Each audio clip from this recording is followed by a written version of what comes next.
All right. Well, Fuck it, roll with it. Do it I have live. no idea. I can't hear anything, so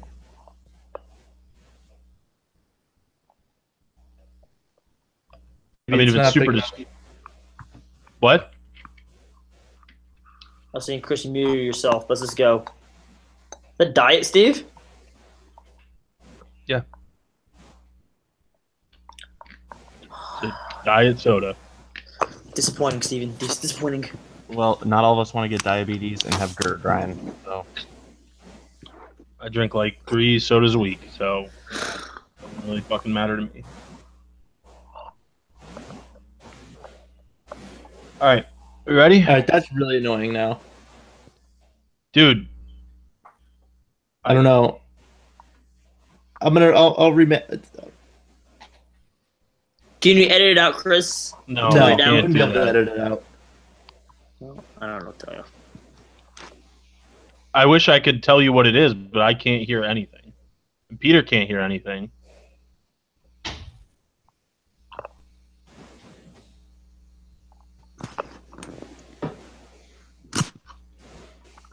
It's still there? Yeah. Yeah. Okay, well, it's not the headphones then. I don't even know what it even is. I can kind of hear it now, I think. It's gone completely. I can't even Yeah. like pinpoint what that'd be. Well,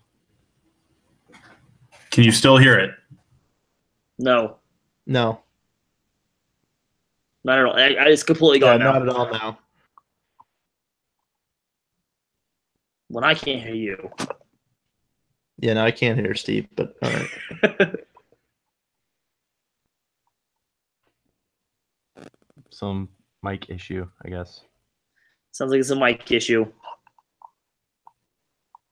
You'd be calling the AV team. Yeah, Geek what it Squad. is. Yeah, where's the Armchair Americans IT team? This should be you and Peter and Chris, engineers, to be able to fix this. That's not Well, how this that is works. below my pay grade. Chris, you're drinking the right kind of soda, though, buddy. Good job. Oh yeah. I tooted already. I Two? strictly drink Diet Pop. I also You had drink an In-N-Out Diet Pop? burger, I and it was underwhelming. I pretty much only drink Diet Pop Why? because I don't know. Okay. I don't have That's sugar. reasonable. I don't know. It's just how it is. Yeah, no, I would pick Five Guys over In-N-Out burger every day of the week, and twice on Sundays. It's not even close. Isn't like In and Out like fast food? Yeah, it's just like yeah, I mean, it's the like burgers Five are Guys good, pretty much. but It's just like Five Guys. It's just burgers, and Five Guys decide to blow up, become like a major chain because now they're everywhere. And In-N-Out just has never done it, and now, but I think Five Guys is better across the board. I think they have better fries. I think they have better burgers. You guys heard of Smash Burger? yeah, Yeah, Hello? Is it any good? Hear me? Yeah. yeah, we can hear you now. Sounds still there.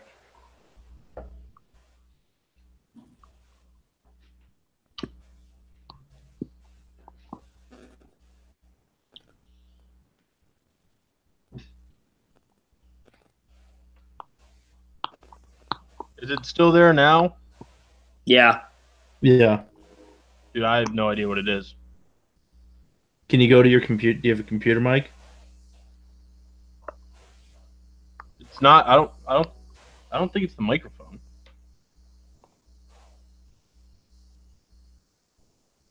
Do you have All any right, sounds here, going hold in on, here? Hold on. Gone, completely gone. Now I can hear you though. Yeah, because he's muted. Oh well, yeah, I didn't see that. So, is it gone? Yep, completely gone. You Yeah, don't sound as good, but that's fine. I'd rather do this than have that sound. It sounds a lot. Whatever that sound was, it was bad. It was like someone was constantly probably blowing into your microphone. It's probably the microphone. It's broken. Yeah. I think you sound fine, honestly, without it. Yeah, you sound fine.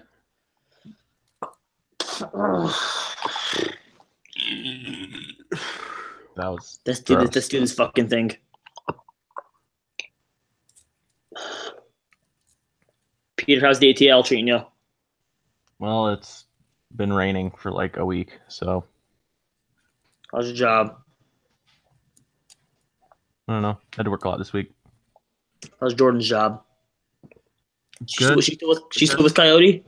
Yeah. Is there an office in Atlanta? Yeah. They just moved it. It's like 5 minutes from our apartment. That's Pretty nice. Wasn't like 40? Yeah, it was like way out in the burbs. It's right next to the Interesting. Sweetwater Brewery. Alright, dude, that means nothing to me. Well, that's just like a fun fact. It wasn't like a. That's, All right. It's pretty fun. Can you hear me? Yes. Yeah. Yep. All right. These headphones are fucking horrible. I mean, I can barely hear you guys. I don't think it was the headphones problem, Yeah, was you could it? probably use the other headphones. Yeah. Fine. God damn it. It was a mic issue, was it not? It was a the microphone issue. It wasn't your. What if you? Well, never mind. This is too much work. Shut up, Peter. So you could Yeah, use the. mic we've already got on it working.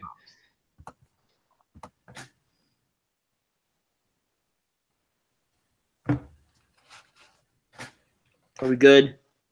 Can you hear me? Yeah. Yeah. Yes. All right, let's do it. Perfect. Using the gaming headset.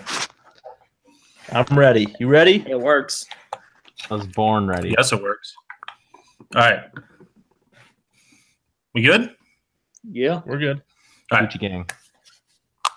3, 2, 1. Hey, everybody. It's your regular Rebuilding Your Podcast. It's Steve, Ryan, Pete, and Chris. But as you know, there really wasn't that much news in Purdue Hoops this week. We didn't really play anybody of note, and nothing really happened at all. The only thing that has happened is the Olympics.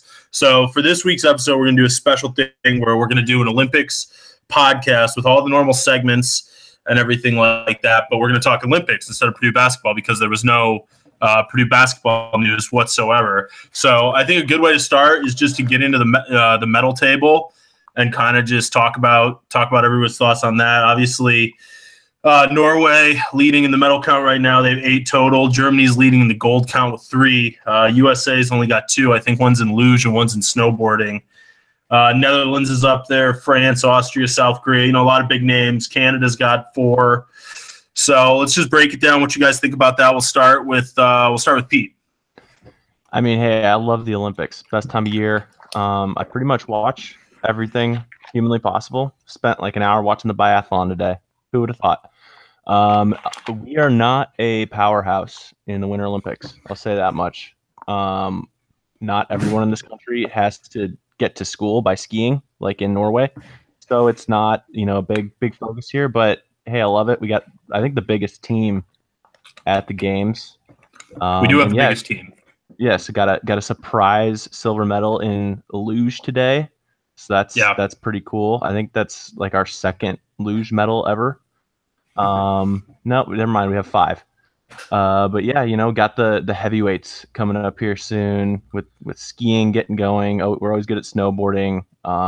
Usually have some pretty good speed skaters and whatnot. Obviously, figure skating we're always decent. So hey, it's a great couple weeks here. And the one gold medal we do have is in snowboarding. 17-year-old Red Gerard. Rocky River, Ohio. Took home the Golden Slope style. Chris. Yeah, I mean, this first weekend is like the adopted cousin of the Olympics, so it's not really that bad to not have many medals yet. We don't really need to win these sports. The real ones come towards the end of the Olympics, so that's when you want to get your money's worth and get your golds there. But who knows? It's the Winter Olympics. It is pretty great. It's a great way to spend a Sunday or a Saturday, just or any day lounging, drinking and watching the Olympics. Sports you would never watch ever in your life if they came on a normal day. So watching long track speed skating. Oh yeah. That's pretty exciting. 7 minutes watching two guys go around a circle. It's pretty fun. But you sit there and do it. You sit there and do it, though. Yeah, you sit there and you do it. Like women's ice hockey. I watched a women's ice hockey game. A full women's ice hockey. 60 minutes of women's ice hockey. Yeah, that was insane. Can't say I've done that before, so I was pretty into it. And the Olympic hockey ice, that's massive. I don't know how you can play. It's a big rink. It's a big rink. It's a massive rink. A lot of room behind the net. A lot less exciting. I'd rather have everyone up against each other, but that's my opinion. We'll get onto that. A lot of room. Yeah, we're going to talk about that later in the Olympic hockey versus NHL hockey segment. Ryan. Yeah, I will say, was not aware the Olympic hockey rink was bigger than just a normal NHL rink. That was just kind of a standard size. That's something new you learn every day. But yeah, no, Olympics, very interesting because like Chris and Pete said, these are sports you never watch, but they're still fun. Like I still watch the bobsledding, luging, skeleton, the curling, and all they're fun sports to watch. All the big powerhouses performing well: USA, Norway, Russia, Canada. Well, kind of Russia. No Russia. Olympic athletes from Russia. Of Russia, but when they win, they can't hold a Russian flag, which is just that whole thing's just stupid, I think. But yeah, no, fun time of the year. Always love watching the Winter Olympics, and just can't wait to watch. Was it Chloe Kim supposed to be the new hot shot for the USA? Yeah, she's the young female snowboarder. Gotta watch her eat shit like Nathan Chen did for a state Olympics. Well, Nathan Chen and the Hamiltons of curling, easily the biggest disappointments thus far. I don't know if the Hamiltons were supposed to be any good, but they got hyped up pretty big. But good to see Red Gerard bring the medal home. Chris Mazder in the luge. We'll see. The snowboarding is probably going to give us a lot of medals. I don't see a lot of medals in the Nordic combined or the biathlon or the cross-country skiing. But maybe short track speed skating, if we can hold off the Dutch and the South Koreans. Alpine skiing, obviously, Michaela Schifrin, Lindsey Vonn, Ted Ligety, all household names, really, in America. And, yeah, like somebody said, the snowboarders, always exciting. The bobsled team, I don't know if the bobsled team is going to be any good. The driver of the bobsled died last year, I think, 2 years ago maybe. So we'll see if the bobsled team's any good this year. But, you got the team curling coming up, a lot of figure skating, of course. And like Chris said, the medals haven't really started to pour in yet, but they will. They will soon. And we'll see about the hockey. I think women's hockey's got a good chance to win gold. And we'll see if the men can put up a show. I know Russia's pretty heavily favored with that KHL heavy lineup. So, we'll see. We'll see. But, yeah, let's move on. Well, speaking of hockey, we'll move on to Ryan with Ryan's basketball time featuring men's Olympic ice hockey. So, Ryan, take it away. Yeah, here we go. Games... what is it? Puck off is what you say for hockey. Puck off on Valentine's Day. Got a pretty good opening set. We got Russia playing Slovakia. I'm giving Russia -3.5. So Steve, what do you like? That's what you're doing. That's your line. I got it. Yeah, I picked it. Okay. Obviously, big rivalry game. Throw the record books out the window. The Gyeongchang Ice Palace is a tough place to play. I think the crowd will be pretty heavily in favor of Slovakia with the Russian doping scandal weighing heavy on these games. I think Slovakia will have the home crowd. I don't know if they win, but I think they can cover 3. So I'm going with Slovakia. Okay, Peter. Yeah, I don't think Slovakia's any good at hockey, having not ever watched them play anything at all. But I have seen the Russians play, and they're pretty good usually. I think they blow them out by 5 goals. I'll go Russia just because I know they have KHL players, and that's literally the only reason why. Yes.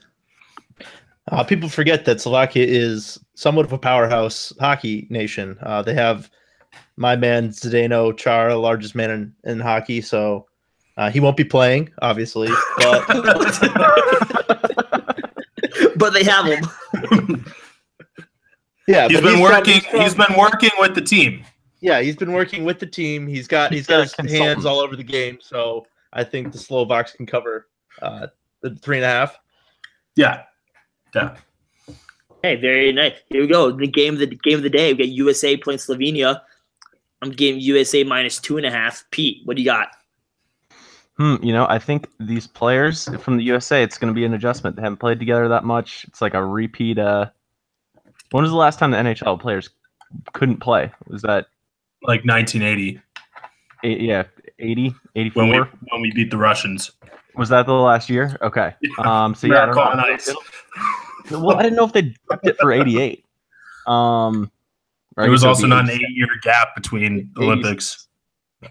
Whatever. I don't know when they switched. Keep going. Keep rolling. Pick a team, baby. Yeah. So I'm gonna go Slovenia. I think they keep it close.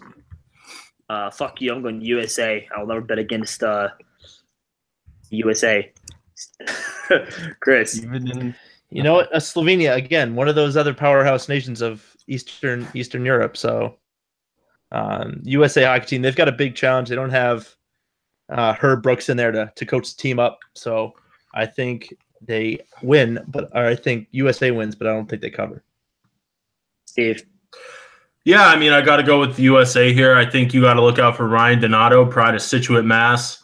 Bobby Butler, Marlborough, Mass. That's a good forward pairing. I think that the Mass boys probably can pull them through. There's a couple AHL guys in there. Obviously, Chris Baroque. Everybody knows him. Hershey Bears. San Jose, John McCarthy. These are good players. They're not getting a lot of talk because they're not the NHL guys, but they're the future of the NHL. So I think you got to take USA and John Baroque plus 2.5. So I'm going with Brian Gionta. He's the future of the NHL. Yeah, Chris, he is. Yeah. Okay, probably the best game, honestly, is Finland, Germany. These two teams are pretty closely ranked. So I gave Finland -1.5. So I'll start. I think Finland covers 1.5. Chris. Yeah, I don't know if Germany's any good at hockey, but Finland's going to blow the doors off them by at least 1 point. So Germany's actually really good at hockey, apparently. Looked it up. Steve. Yeah, Finland also a powerhouse. I mean, you got Jari Kurri, Jussi Jokinen, Ramo Suminen, Hino Puli. I mean, these are guys that have been playing together since they were kids. So Germany, they're an upstart team. They're not quite there yet on the national stage. So I'm going with Finland. Heva Suomi. Peter. I think the invaders from the north, the Finns, get it done. The invaders from the north, is that what they're calling these days? That's what I'm calling I don't know about that. I coined the term. Well, there we go. There's Ryan's Basketball Time featuring men's Olympic hockey. All right, awesome. We're going to move it on. Stat of the week with Peter. Peter, take it away. So, obviously, the U.S. pretty good at quite a few sports. Kind of the skiing, the flat cross-country skiing, not our thing. But so what would you guys guess is the Olympic sport that the U.S. has the most medals in the Winter Olympics? Snowboarding. I'd guess snowboarding, too. Okay, nope. No. Short track. Or short track speed skating. Yeah. No, it is actually long track speed skating. Long track. Who is the long track guy? I thought that was the Netherlands guy. We have that's the most medals. Are so good at that. Well, yeah, they have more than we do overall, but that is the most. That's the sport with the most U.S. medals in it. Oh, that's perfect. I thought Apollo Antonono did short track. Though. Yeah, he did short track. I don't know. Did Hayden? Is Hayden from the U.S.? I don't know. I would have guessed short track before long track, but that's a good stat. Short track, actually, we don't really have that many. We only have 19 medals in short track speed skating. Doesn't Shawnee Davis do the long track? He's got a couple. Yeah, I think so. Yeah, we have 67 regular speed skating medals. A long storied history of long track speed skating dominance. All right. Well, long track today, the guy was like 30th. Yeah. I don't know if we have a guy this year. I'm not sure. Remains to be seen. All right. So that was Rebuilding Your Podcast Olympic episode. We're going to be back after USA Slovenia, was it? Or Slovakia? Which one are we playing? They play Slovenia. Russia's got Slovakia. Mm-hmm. So we're going to be doing a show after each U.S. men's hockey game and after Michaela Schifrin's downhill. So, yeah, you're going to be – where to find us on Twitter and everything like that. So, USA by 90, and let's wait 4 years. Just kidding. Just kidding, everybody. This is the Rebuilding Your Podcast. It's the regular crew here. We're going to be breaking down the horrible week that was in Purdue basketball. I think everybody's ready to go. We're all warmed up after that Olympics preview, so let's get into the full show. All right, Rebuilding Your Podcast, Season 3, Episode 26. Let's just jump straight into it. Nobody needs any breakdown of what happened. We lost to Ohio State. We lost to Michigan State. I just want to just start firing off takes. So let's start, as always, with Ryan. Ryan, your thoughts? Oh, God, I'm torn. So one aspect says I don't think, we're one of these quote-unquote elite teams because, by far the three best teams we played, when you look at RPI, BPI, KenPom, whatever you want to look at, is Tennessee, Ohio State, Michigan State, and we lost them all, which obviously isn't a good sign because these are the kind of teams you need to beat to go to the Final Four and hopefully win a national championship. On the flip side, Tennessee hit a buzzer beater to go to overtime. Keita Bates-Diop hit a shot with 2.8 seconds left. Miles Bridges shoots this crazy three with 2.7 seconds left. I know we lose them all, but they're all just right there. And those last two games, we probably led for 90% of the time, both those games, and we just can't get it done. So I don't know what's going on with the Boilers. I do know what's going on with the Boilers. It's Vince Edwards, and I pulled some stats up. So when you're hitting shots, you can get back and get into your defense. If you don't hit shots, obviously they can get the ball, go in transition, everything. It's hard. Everything breaks down. Vince Edwards shoots the three before these last 5 games. Was shooting the three 48.15%. Right now, he's shooting the three at 41.2%.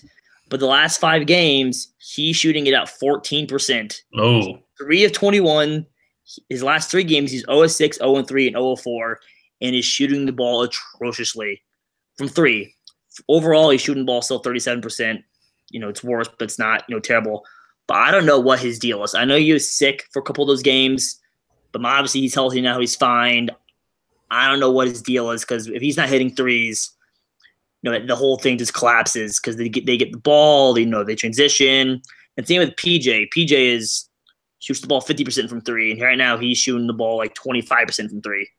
So I don't know what's going on with those two. They're not hitting open looks, and they're open looks. It's not like the defense has changed. PJ doesn't take stupid shots; he takes wide open threes, and he's just not making any of them. And same with Vince. I don't know. There was a couple threes yesterday in the game, and he's missing everything. Like I said, he's 14%. And I think right now that's our biggest issue honestly, is Vince Edwards. Haas is playing great. Matthias is playing fine. Carson's fine. PJ's percentages are down, but he only takes 4 shots a game. So the volume really doesn't affect us too much. But, when Vince is shooting the ball 60 times in 5 games and 21 from 3, he makes 3 of those. That's a big issue for the Boilers because he should be making around 11 or 12, which is, 11 times 3. That's 33 extra points the last 5 games, which obviously we could have, used for all of them. So he needs to figure it out. I don't know what it is, if anything, but he needs to get out of this funk because the Boilers are struggling with him in it. Peter.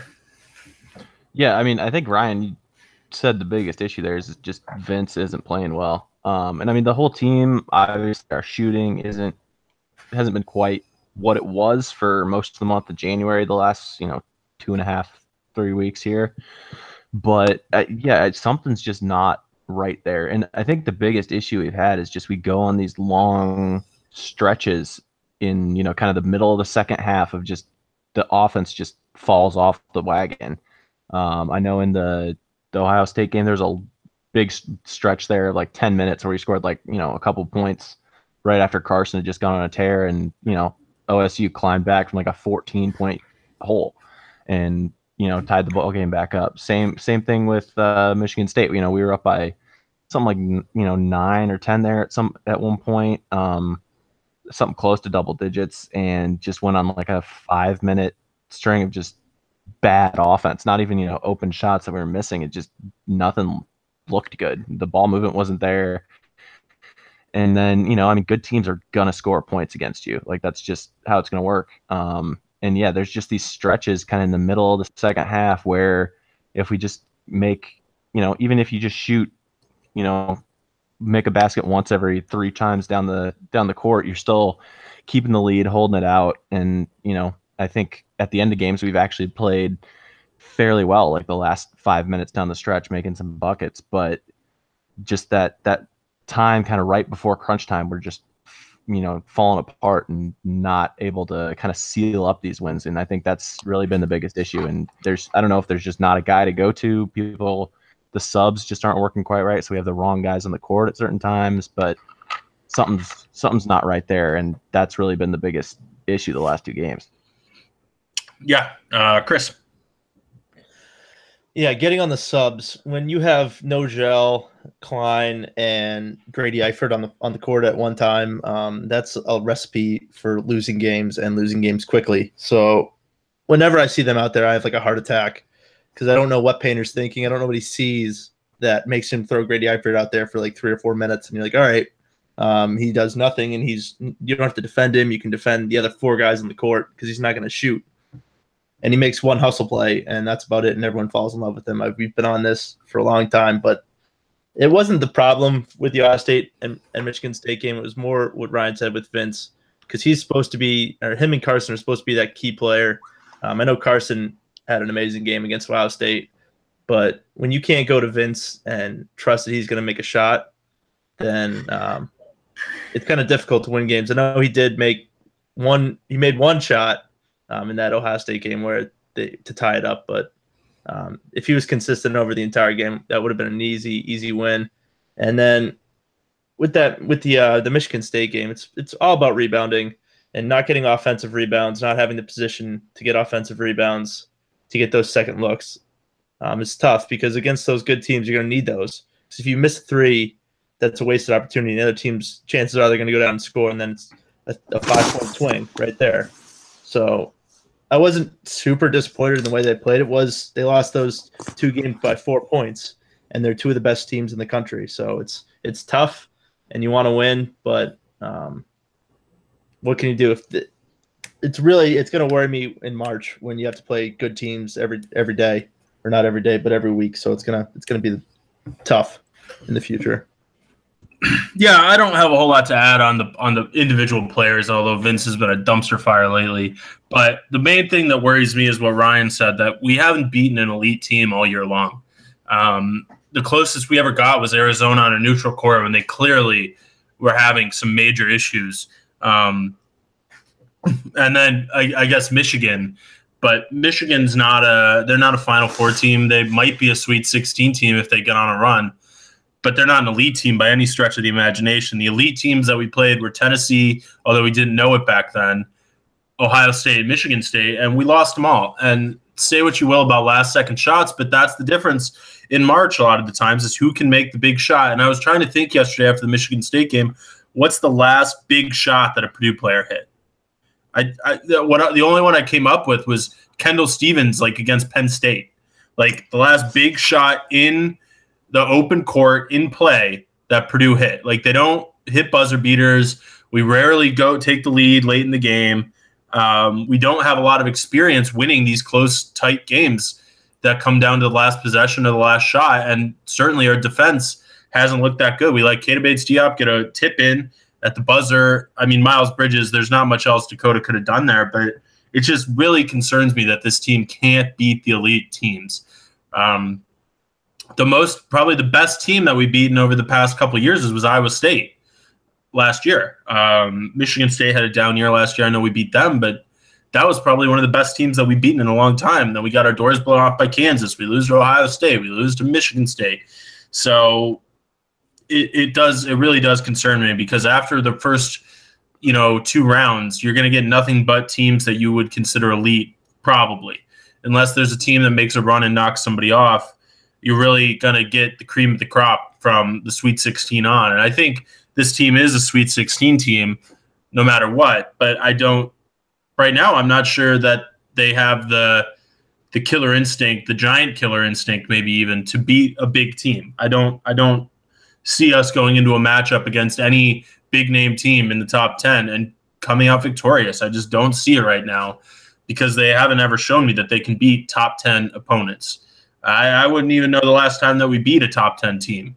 So, Arizona, they were number 2, but I think they fell back to like number 18. They went unranked after. Yeah, they went unranked. First team ever to go from 2 to unranked in 1 week. Yeah, so I think you can throw the Arizona game out the window that they were a top 10 team. But it really does worry me, and I want to hear if it worries you guys too. Talking about the tournament and even the Big Ten tournament, if we can't beat the best teams in the Big Ten, we're going to be out on Friday or something like that. So does it worry you guys as well? I guess we'll start with Pete. Yeah, I mean, it's definitely not a good sign. There's, like you said, there's just not a sample size to point to that shows that we have any experience or have ever done this. Beating a good team when it really matters. And so, yeah, I mean, it's obviously concerning. I had thought that we would, at least win one of these games this week. And I think from watching the games, we easily could have won both of them. And so it's just like, it's right there. But like you said, yeah, you just have to wonder, does this team have it in them? And I don't know. Ryan. Yeah, like I said earlier, I'm just torn because I understand that you need to be able to, these are the games you need to beat. But it's not like we're losing by 6-7 points and sort of fouling at the end. We're losing by just crazy, Tennessee buzzer beater. Miles Bridges, who's not even a good 3-point shooter. He's good for his kind of position he plays in his size, but he's not a good 3-point shooter. And he banks this stupid 4 feet behind the line shot. And then, the K-Base Diop thing with the tip-in, they are so close. We're just 2 or 3 plays and we're, 3-1 against elite teams or 2-0, depending on what you count elite. And it's a whole nother discussion. Remember, if we would have been at Michigan State, we probably would have been one of the country come tomorrow, considering that Virginia and Nova both lost. So, and now instead we're going to be probably 8 or 9, this. So I don't know. Like I said, I'm torn because it does concern me, but it's not super concerning because it's not like we're just losing by 10 points. It's whatever, they're better than this today. It is the skin of your teeth. Chris. Yeah, I think you kind of said it pretty well with they don't have a killer instinct because they're in these games. They have enough skill to win these games, obviously, because they can shoot the three at 40% or 50% for a game, and Vince can make 20 points and have 10 rebounds, but they haven't done it against these elite teams, and that really kind of shows that they can't put these teams away, and that's worrying. Like you said, that's worrying in March when you're playing elite teams every game. And you have to win in these kind of grind them out fashion. So it's going to be tough, and I don't know if they're ever going to figure it out because the Big Ten tournament will be a test for them. They can go in and win and get to the championship game of that, then maybe they do have it, but we'll see. Before the Big Ten tournament, obviously, we have to crown a Big Ten champion. Now that Purdue lost 2 in the last week, we are tied for second in the Big Ten with Michigan State. Ohio State's in the driver's seat. They control their own destiny. If they win out, we obviously don't get it. If they lose 1 and we win out, I think we either tie for it. Well, we tie for it and get it, I think. So do you guys think that we can still win the Big Ten regular season championship? We'll start with Ryan. Yeah, absolutely. I mean, I looked it up the other day on the prediction thing, and we are heavy favorites in the last 4 games. We're talking ESPN has a 95% for all 4 of them. I mean, we're playing Wisconsin sucks, Illinois sucks. We have Penn State at home. And Minnesota's terrible. The only good game on there is Penn State, but it's at home. So I mean, our 4 games should all be pretty convincing wins. And you go look at Ohio State's, and they have to win out. I mean, they're at Michigan, which is, will be tough. They're at IU, which will be tough. Oh, there's another game they're at. I think they're at – no, they're not at Penn State. They're at Penn State. That's going to be tough. And home versus the records will be easy. So, I mean, they have 3 tough games all on the road. You just got to hope to God they drop one of those and hope we win out, which, is no easy task. Peter. Michigan State should win out. Sorry, yeah. Michigan State should win out also, but that doesn't really affect us at all. Except for seeding purposes. Yeah, I mean, Peter. If you want to win the Big Ten, yeah, you've got to win out. That's what it comes down to. And like Ryan said, we've got a pretty easy road here. The last 4 games of the season, really, like we've had for 90% of the Big Ten. We've got a pretty easy Big Ten schedule this year. And yeah, you just got to take care of business and hope that Ohio State drops one. Which there's a decent chance. I'm not going to say it's super likely, but there's definitely a good chance that there's a 3-way tie at the top of the Big Ten by the time this thing's over, which I mean, I guess hey, that's good. It's another title. But yeah, I think it really comes down to how you perform in the Big Ten tournament. And that'll be that's really the next good barometer of where this team's at. Chris. Didn't I already go? Yeah, you did. For winning the Big Ten? Oh, winning the Big Ten. No, it's possible, but it's not what I want. I want them to just win out. If they win out, that's better than having Ohio State lose. I don't really care about a tied Big Ten regular season championship or co-champion of the Big Ten. If you're going to win it, you want to win it outright. So that's really that's what I think. It's not that big a deal. All right, and the last piece of Boiler Hoops news is the early bracket came out today. I don't know how much stock you put in this. It releases the top 16 seeds, so the top 4 seeds in every division. They still have the Boilers as the number 1 seed in the West now instead of the Midwest. I think this factors in what they think the Boilers are going to do throughout the rest of the season because, like Ryan said, I think they'll obviously be ranked out of the top 4 come tomorrow. So I think this factors in that they obviously think we're going to win out and probably make a deep Big Ten tournament run. Do you think that at the end of the season, at the end of the Big Ten tournament, we are still going to be a number 1 seed after these 2 losses? We'll start with Peter. Yeah, I mean, I could see it. I'd give it probably about a 50% chance just based on the fact that the other good teams have, also had pretty crappy weeks this week. Virginia lost to Virginia Tech, not a great team. Villanova lost to St. John's, who's outside of the last 2 games like a genuinely bad team. And so, yeah, I mean, like you said, if we can win out, make a deep run in the Big Ten tournament, I think there's definitely a decent chance of it, which, I'm kind of surprised they still have us up there, that they didn't put, like Auburn or somebody, but I think they lost this week too. So really it just shows that Purdue is not alone in losing these types of games at this point in the season this year. So I think, yeah, I mean, there's still a decent chance that we end up as a 1 seed. And we'd have to mess up pretty bad, or some of these teams would really have to step up big time for us to drop below, I think, like a 2 seed, just kind of based on this bracket. Chris.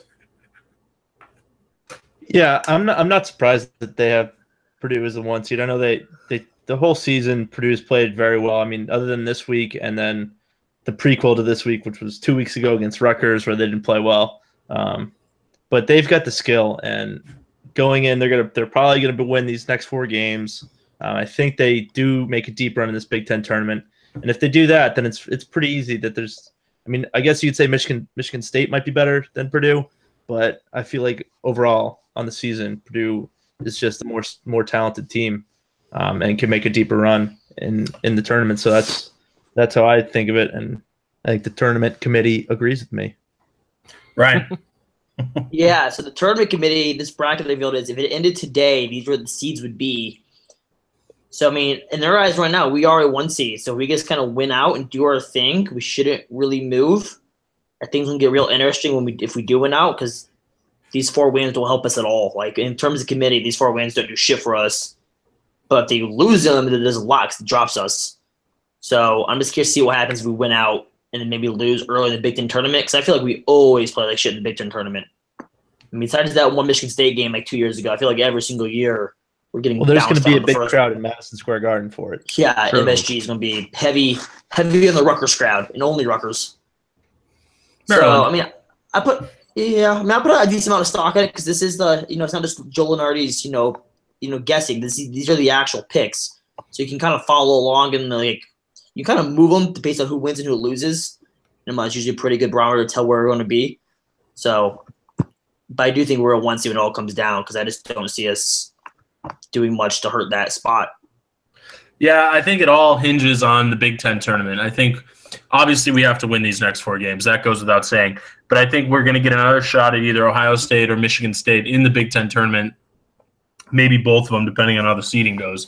But I think that if we get another shot at them and win, I think that could lock up the 1 seed for us. I think if we lose again to another elite team, I think we're probably going to be looking at more like a 2 or a 3 seed. I think 3 seed, that's an early exit from the Big Ten tournament. I think 2 seed is a late exit, losing to one of those top teams. But I do think to get a 1 seed, we're going to have to beat another good team in the Big Ten tournament or just win the Big Ten tournament. If the other teams lose, there's nothing you can do about that, but then you have to win it. So I think that the Big Ten tournament's going to go a long way into determining whether Purdue is a 1 seed at the end of the year, and that remains to be seen.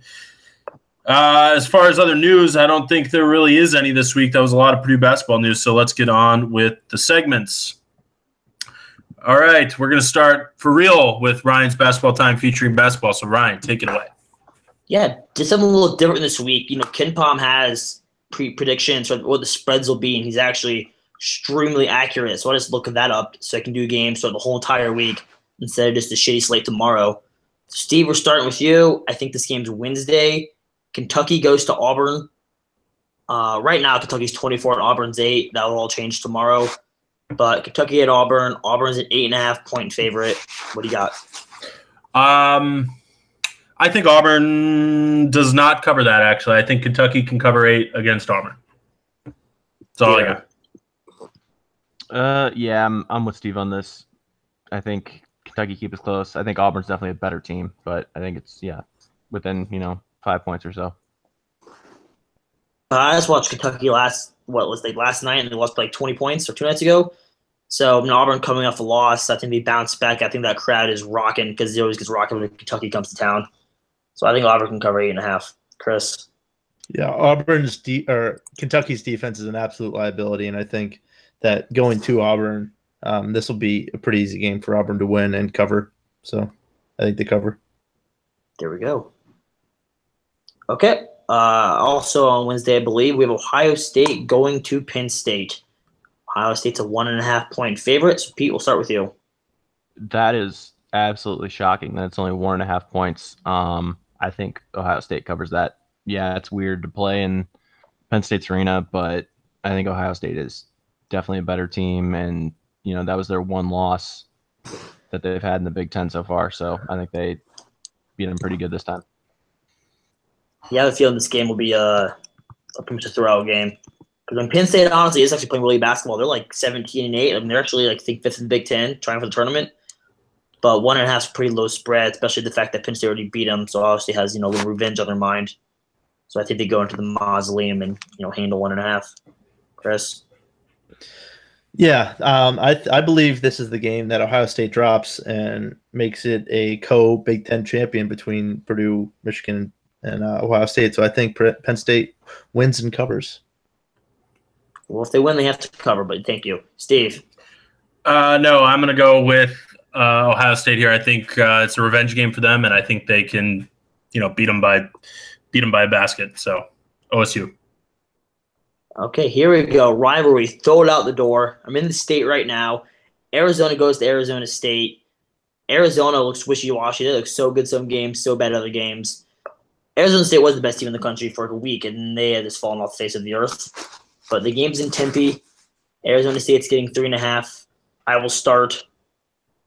I think they can cover just because it's at home, and that's the only reason why. So go Sun Devils.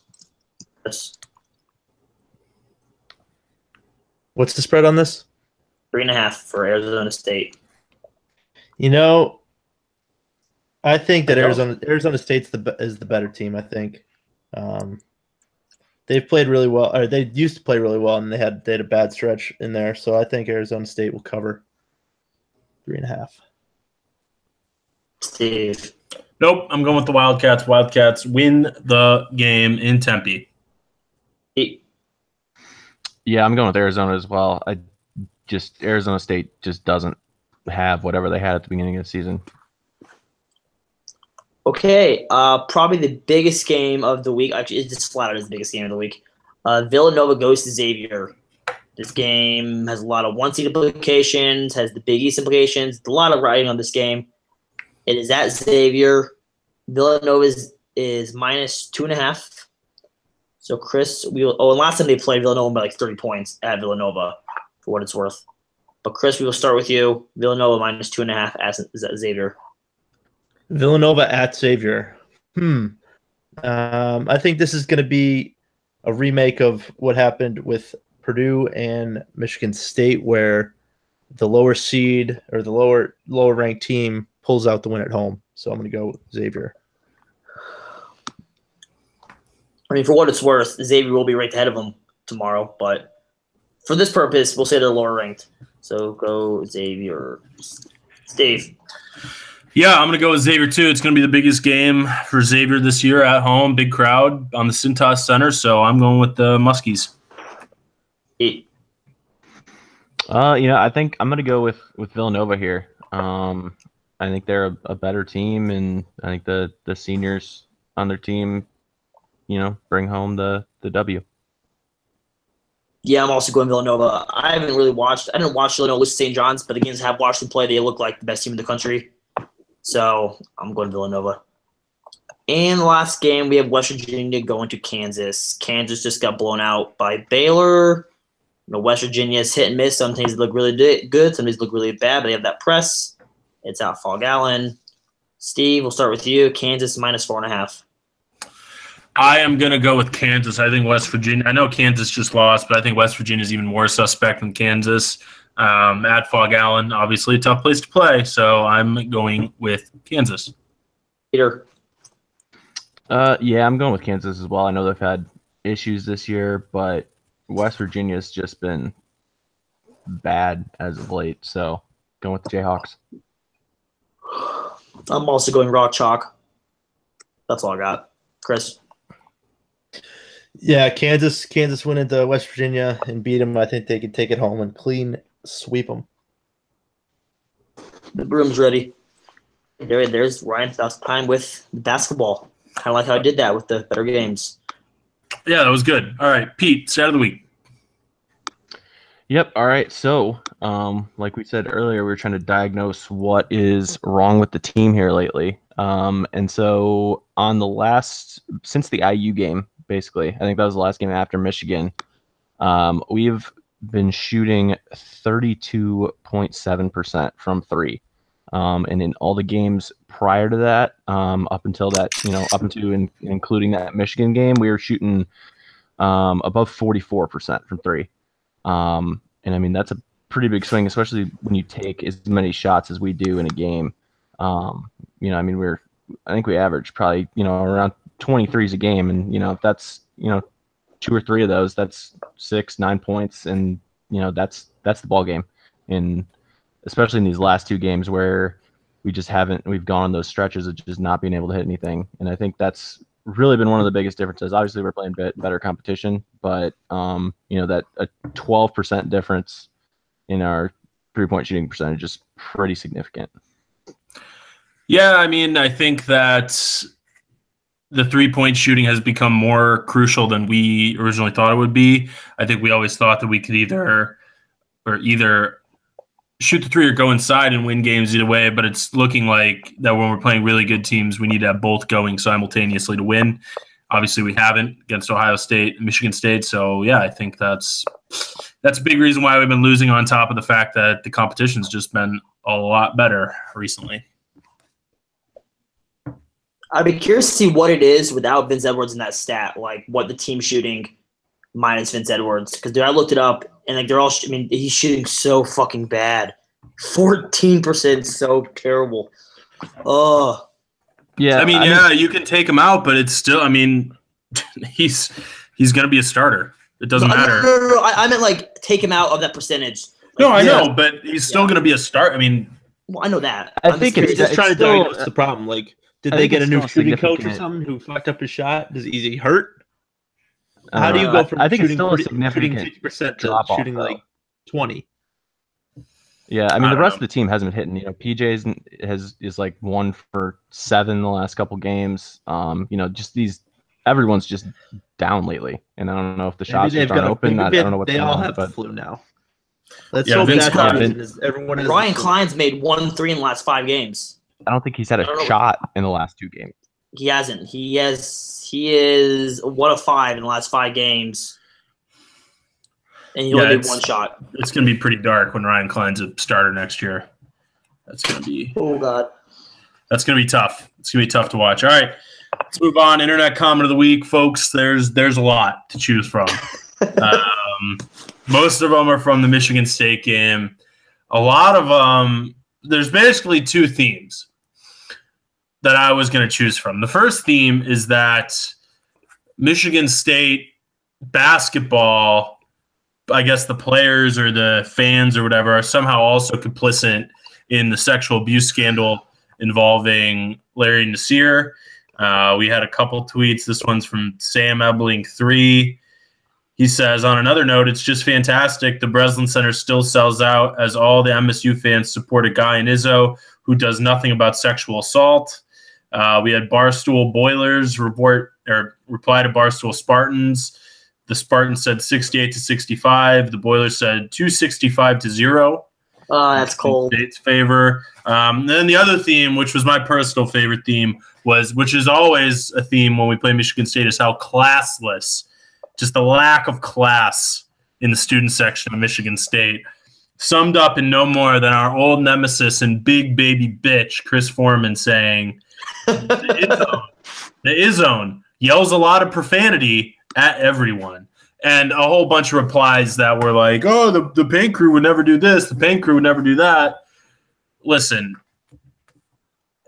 I just have never gotten this point about we somehow get credit or get points for not swearing or being classy. I don't understand that, because Michigan State, if you ask people who the better program is, Michigan State or Purdue, everyone's going to say Michigan State because they've had more success. Nobody's going to say, well, Purdue's got a really classy student section. Nobody cares about that at all, other than Purdue fans probably. And then I think really the classist, one of the more classless things is to bring up sexual assault victims in the scope of a basketball game and saying that somehow has something to do with it, and sort of boiling down the human tragedy there into a basketball shit-talking point is a pretty classless thing to do as well. But, yeah, you guys' thoughts on Purdue Twitter this week in general, I guess. We'll start with Pete. Oh, or Ryan. We'll start with Ryan. Let's go. I was sorry. Purdue Twitter's on fire. I saw so many good tweets you could have used. And there was one by, I think it was Boiled Sports. It was saying, like, don't forget, these seniors are 3-3 against Michigan State. I was like, and? Like, what the fuck does that matter?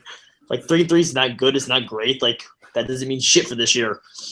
But, yeah I mean. Purdue Twitter pulled out all the greatest hits this week. It was all I also hated all the tweets, and there was a million of them, after we lost to Ohio State, on Chris Holtmann saying this is the best atmosphere he's ever been in. And, like, that's, like, everybody's consolation prize. It's like, hey, we lost. It's atmosphere, though. Like, look at this. It's good. Yeah. I'm like, who gives a shit? And atmosphere only matters. Helps you win. But they're giving you a lot of credit. They're giving you a lot of credit for that. But no, I don't know. I do like Michigan State student section, how it surrounds the whole. It's like the first 5 rows around the whole entire arena. Like that was always pretty cool. I mean, I've been to the pay crew and I yell obscenities. I remember, I think it was with you and Phil Conley, Steve, and we were yelling at Tim Miles from Nebraska. And then we got thrown out. Like, that's why. Well, that's what they'll say. So somebody was in somebody's mentions like, well, I've heard swearing in the paint crew before. And then somebody replied like, yeah, well, we just kick all those people out. Like, they really do take pride in the fact that they don't swear. Like, no offense, but those kids in the paint crew are all kind of dweebs. Especially the kids in the first. It's a very dorky thing. Especially the kids in the lower bowl. Yeah. The kids up top are the drunk rowdy ones. The lower bowl, you're a nerd. You're not getting drunk for the upper bowl. Well, that's the difference, is that if you're waiting for the upper bowl or for the lower bowl, you can't drink before the game. Yeah. And so everybody that's in the upper bowl is normally pretty fucked up. Peter, your thoughts here? I mean, I think it's just typical Purdue Twitter grasping at straws, trying to make ourselves feel better about the fact that we can't win a big game. Like, I don't think anything about sexual assault matters at all for us losing yesterday. And congrats on making yourself feel better about that, but that's not going to change the result. And yeah, I mean, I think somebody on our Twitter account had a good reply yesterday. It's like, college kids swearing, who would have thought? Like, it's a bunch of 20-year-old kids. What are you going to say? Like, you're trying to get in people's heads, and hey, congrats on the fact that your mom washed your mouth out with soap when you were a kid and taught you it was bad to swear. But like, if you're trying to get in people's heads, clearly it works to get in Purdue's head if you're swearing, because everybody always freaks out about it. It was like, they were so nasty to us. Well, that means it worked. Yeah, like Dude, we were calling for the banning of the Maryland basketball program because they chanted that Isaac Haas was ugly. Like, come on, Yeah. get over true. it. It got in your head. Yeah, It like got in your head. don't Ryan, act to don't it. act like you think Isaac Haas is ugly when you want his poster. in your Yeah, bedroom. you did say you want his poster above your bed. That is true. Yeah, Chris, you can't say that. your thoughts on it's Purdue just, Twitter it's pity just party? ridiculous. And especially to say like, oh, like so, like all these college kids watching basketball game are coming out in support of Izzo, even though he's got all this other stuff. Like if Izzo had a press conference, like maybe no students would show up. Like that would be it. They're coming to watch basketball. It's a whole different thing. And then Yeah, nobody's coming to watch Tom Izzo. I mean, it is the Izzo. They're not maybe standing in solidarity. Maybe change the name. It's not Yeah, the they should Izzo. probably change the name. But like when Purdue fans complain about the refs, like, oh, I'm not one to complain about the refs, but and then it's every I week. do this every single game. Yeah, it's just ridiculous. The whole Purdue is. fans, not our listeners. You're fine. No, our Was there listeners any are the good ones. Ref complaints that Michigan State game? Oh, I'm sure I don't there think were. so. I Because mean, we only had 12 fouls, so there Doesn't couldn't matter. be too All much to 12 bitch of about. those- they missed about 40. Oh yeah, all 12 of those were not fouls, and then they missed about 40 other calls. I'm sure. Okay, fair enough. Obviously, That's the story. Is that Isaac Haas got fouled on every single time he didn't make a bucket. Yeah, you should have seen like the guy had his arm in his back. Oh, And they were oh, fouling God, put him up. every time. Doing pull-ups on his arm. Yes. Or that- It was the greatest hits from Purdue Twitter. The whole thing of their number one game is trying to either say Purdue could have never won the game, which is weird enough. Like, oh, we just never had a shot at this one. That was the big hit after the Kansas game.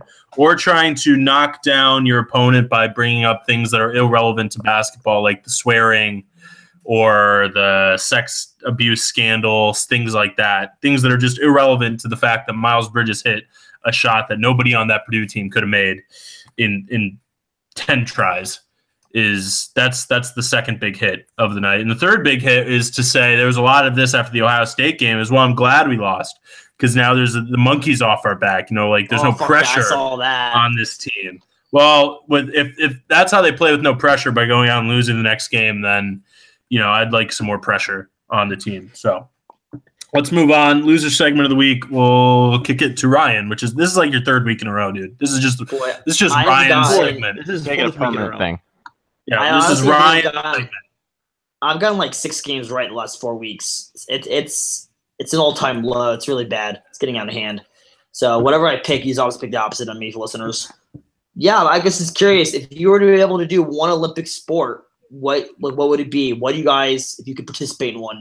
Like for me personally, what would we think we'd be best at? Like, what do we have the best shot at, like, medaling in? not even that. Maybe maybe you bet the shot. Like, you go skiing. back to like 6 years old and then train for the rest of your life? I don't know. Like for me, I always thought. So I'll go first, I guess. I always thought skeleton luge looked really, really fun, and that'd be something that'd be like my sport I would love to try. But will it ever happen? Obviously, no. So I guess just toss it around.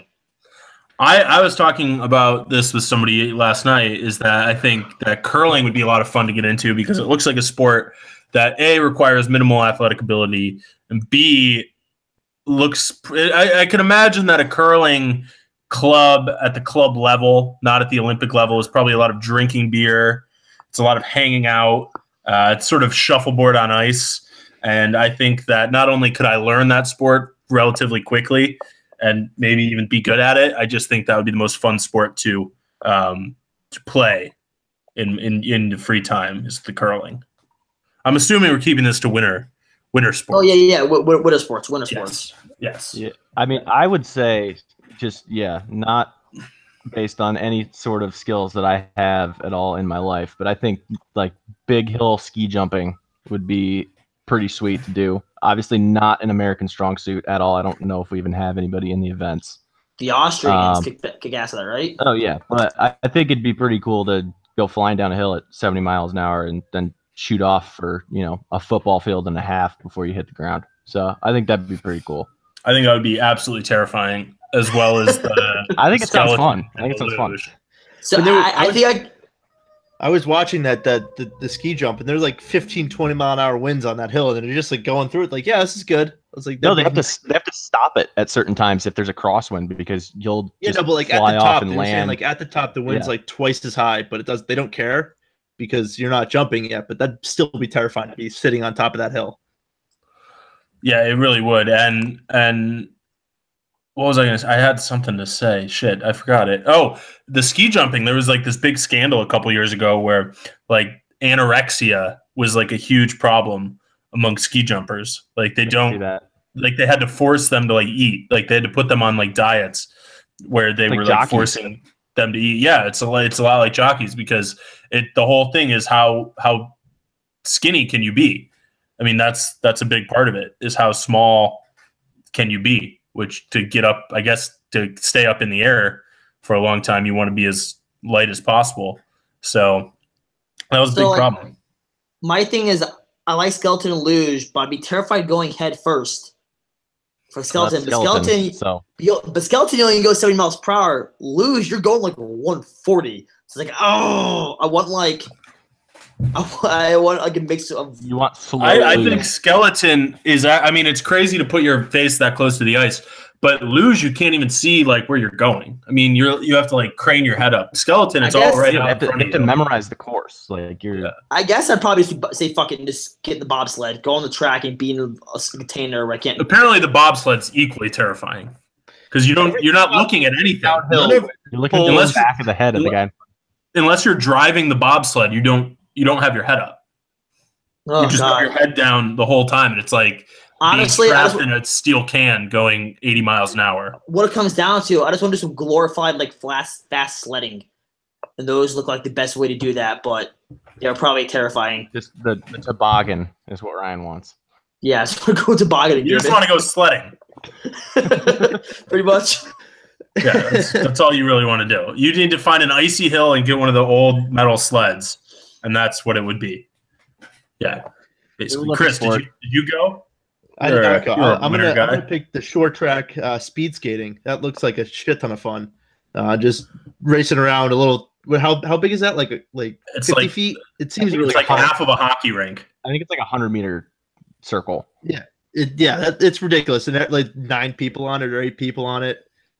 I mean, it'd be better if you could like fight while you're doing it for position, but like roller derby. Yeah, dude, roller derby seems like a hell of a lot of fun. But when's that going to be an Olympic sport? It seems very entertaining. Well, that's kind of what ski cross is, or snowboard cross. You all go down the hill at the same time. Yeah.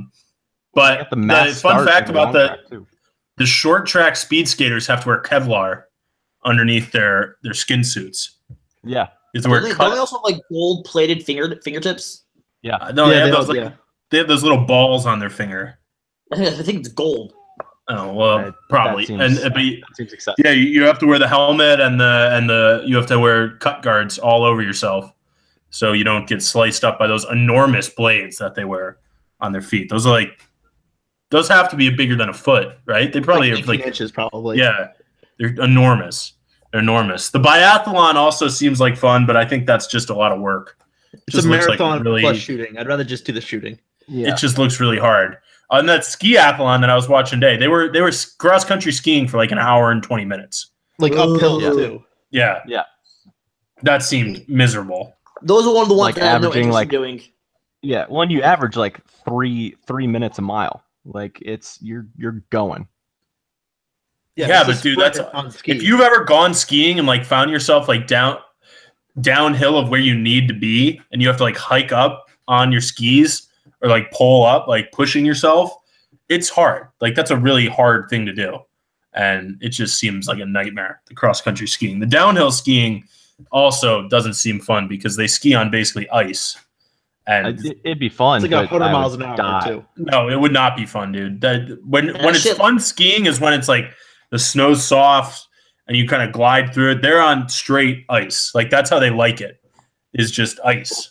And that seems terrible. When you watch their skis are they like flap like a wet noodle, which is also terrifying. What events does Lindsey Vonn do? Like those things look terrifying. She does the Super G, like downhill. Super G, downhill, and giant slalom. Michaela Schifrin does the slalom, which is like a little lower speed. Lindsey Vonn does the one where you jump like hundreds of feet. She's the one where if you wipe out, you're getting fucked up. Yeah, where you roll into the B-net and break all the bones in your legs. Like the last jump at the bottom of the downhill is like they fly like a football field. And it looks like nothing because they're going 90 miles an hour. So the downhill is the one with the really long skis, and then the slalom has more regular sized skis. So it's all insane. All those people are crazy except the curlers. Major respect to the Olympic curlers for scamming their way into what's otherwise bowling. They got bowling into the Olympics. Yeah, like all those sports like shooting and archery. Well, archery is a little like, sports where you don't really have to be an athlete to be good at it. Like I was watching Olympic highlights and I came upon like trap shooting and I checked it out. It's just like 50-year-old men.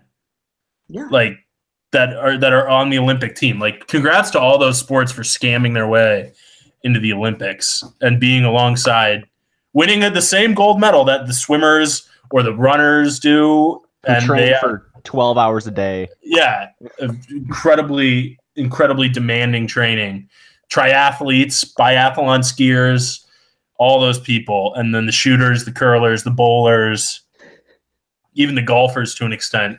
Congrats on scamming the Olympic Committee and getting your incredibly awesome sports into the Olympic Games and giving us all hope that one day we can be Olympians. All right, that was the Rebuilding Your Podcast, Season 3, Episode 26. You can find us on Twitter at TheRebuildingYR. You can find Ryan on Twitter at RyeGuysAndFries. You can find Peter on Twitter, Peter_Mick. You can find Chris on Twitter at Boston Boiler. You can find me on Twitter at SteveGreco01. Without anything else, Boilers by 90. Wait till next year in USA, USA, USA. All right, I gotta do dinner. All right. What do you have to do? Dinner.